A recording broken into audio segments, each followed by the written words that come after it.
Les acteurs principaux à l'initiative de cette filière panicole, c'est d'abord les paysans et puis les boulangers et les paysans boulangers. C'est eux qui ont été demandeurs.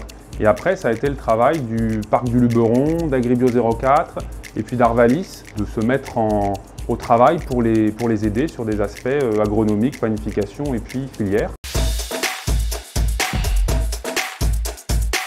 La création de cette filière s'est d'abord déroulée par un travail important de recherche pour identifier les variétés anciennes ou paysannes qui étaient les plus adaptées à notre contexte agronomique local, climatique local, et en plus dans un climat changeant. Donc là, il y a eu beaucoup de recherches qu'on a menées avec le Parc du Luberon, Agribio 04 et puis Arvalis, l'Institut du végétal. Et ensuite, il y a eu des tests de panification des blés. Parce qu'on peut avoir des blés qui sont bien agronomiquement, mais qui ne conviennent pas en panification, et vice-versa.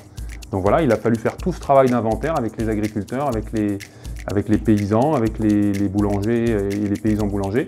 Après, il y a la constitution de la filière, c'est-à-dire comment on traduit toute cette recherche en une filière locale qui va faire de la plus-value pour les acteurs du territoire, tous les acteurs qu'on vient d'évoquer. J'ai rejoint la filière en 2018. Pourquoi? Parce que le projet d'Agribio 04 est vraiment pertinent pour la région Provence en fait. Je trouve que c'est vraiment intéressant d'avoir autour de nous des gens qui cultivent le blé, qui sont capables d'en garder une partie pour replanter l'année d'après. En fait, on se passe de ce phénomène hybride qui ne sont pas vraiment très pertinents.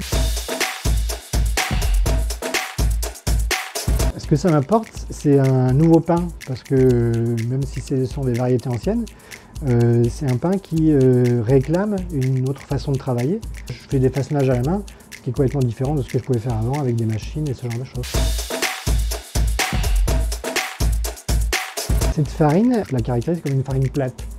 Une farine plate, c'est une farine qui va s'étirer facilement, sans forcément beaucoup d'élasticité, qui ne va pas forcément revenir facilement sur elle.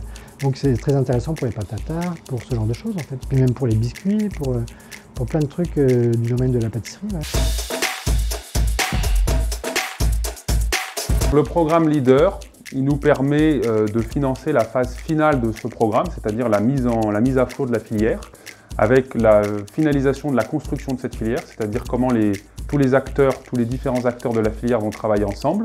Il nous permet de financer aussi quelque chose qui est encore assez expérimental, qui sont des tests consommateurs, pour savoir comment les consommateurs perçoivent ces pains, qui peuvent être nouveaux pour eux, puisqu'on est sur des nouvelles variétés, d'autres manières de panifier, notamment avec du levain.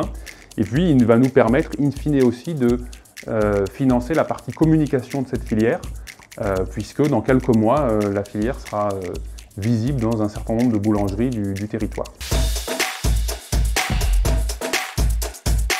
Il y a différents enjeux dans lesquels ça s'intègre. Il y a évidemment des enjeux de biodiversité, parce qu'il est très important de maintenir toute cette biodiversité cultivée. On en a besoin d'un point de vue environnemental, on en a besoin d'un point de vue climatique. Et puis après, c'est une filière qui s'intègre dans la construction justement d'une démarche non délocalisable qui va profiter à tous les acteurs du territoire, aux agriculteurs, aux paysans, aux meuniers, aux boulangers et in fine aux consommateurs du territoire. On a des réflexions aussi sur des filières blé dur aussi, puisque là on parle du blé tendre, mais il y a aussi le blé dur pour faire les pâtes.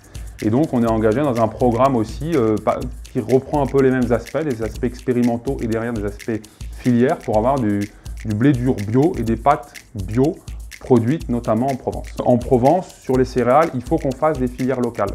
Alors ce ne sera pas tout, ce ne sera pas l'ensemble des débouchés, parce que pour des questions de volume, ce n'est pas faisable, mais au plus on aura des filières locales qui vont s'inscrire dans le territoire, au plus la rémunération pour les agriculteurs, elle sera importante.